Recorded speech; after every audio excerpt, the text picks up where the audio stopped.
Hello neighbor, Beecher Moorfield here, and welcome to Make It a Great Day. Harriet Beecher Stowe, great quote. Never give up, for that is just the place and time that the tide will turn.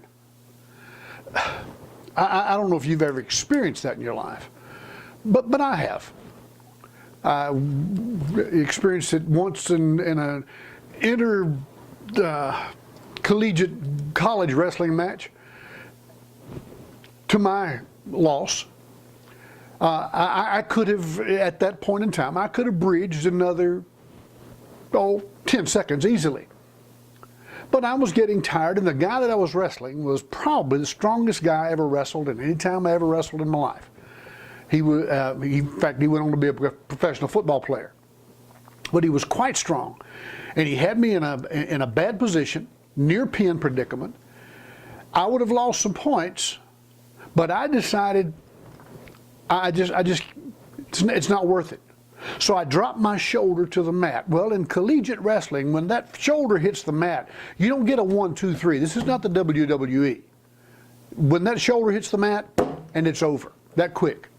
My shoulder touched the mat, the referee slapped the mat was over, and within a half a second of him slapping the mat, the horn sounded to end the period.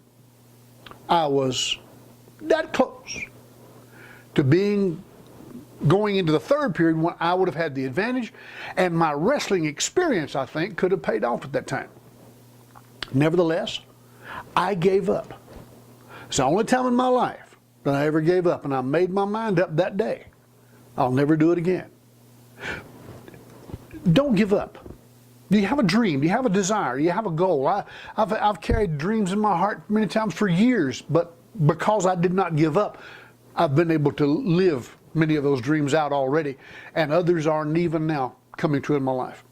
You know, the story is told about two frogs who fell into a churn.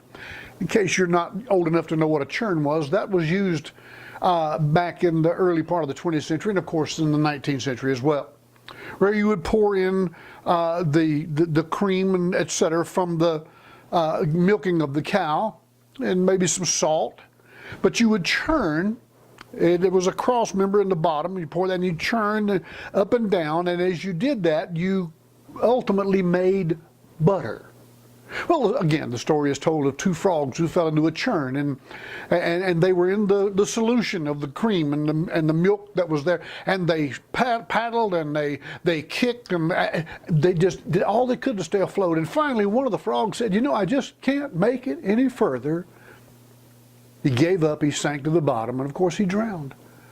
The other frog kept kicking, and before you know it, he was sitting on a cake of butter. Which would you rather do, drown or find your steps greased with butter? In other words, walking easier. I don't know about you. I don't like giving up. And you know something? I don't think you do either. So don't give up. Keep paddling. One day, you'll be sitting on that cake of butter, and make it a great day.